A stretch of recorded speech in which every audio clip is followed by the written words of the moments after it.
So many challenges మనకు ఎదురవుతూ ఉంటాయి. ఒక్కోసారి ఫిజికల్గా సిక్నెస్ ద్వారానో, యాక్సిడెంట్ ద్వారానో, ప్రమాదం ద్వారానో, ఇంకేదో అలసట ద్వారానో ఏదో ఒక రకమైన డిస్టర్బెన్స్ వస్తుంది. ఒక్కోసారి స్పిరిచువల్ అటాక్ దుష్టుడి ద్వారా, ఒక్కోసారి మెంటల్ గా పరిస్థితులను బట్టి టెన్షన్, టార్చర్, రకరకాల రీతిలుగా ఏదో ఒక డిస్టర్బెన్స్ వస్తుంది.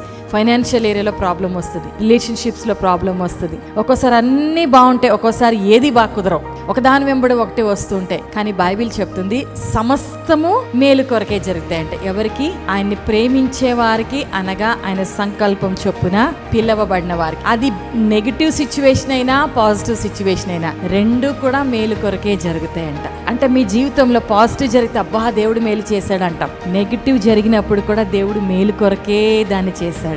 నెగిటివ్ నుంచి కూడా ఏదో మనల్ని బలపరచడానికి, మనల్ని స్థిరపరచడానికి దేవుని ప్లాన్స్ ఉన్నతమైనవి. మన మైండ్లకి మనం చూస్తున్న దానికి మనకు అర్థం కావు. ఈ వాక్యం ఎవరి జీవితాల్లో నెరవేర్చబడుతుంది తెలుసా?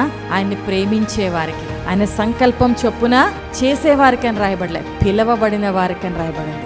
అంటే నేను దేవుని కొరకు నేను ఇంత చేసేస్తున్నా, అంత చేసేస్తున్నా, నేను ఇంత ప్రేమించేస్తున్నా, ఇంత చేసేస్తున్నా అని ఎవరు అనుకోవడానికి వీల్లేదు. మనము చేసే ఏ పని కానీ, మనము దేవునికి ఇస్తున్న ఏ విషయం కానీ ఆయన ముందులో తక్కువే.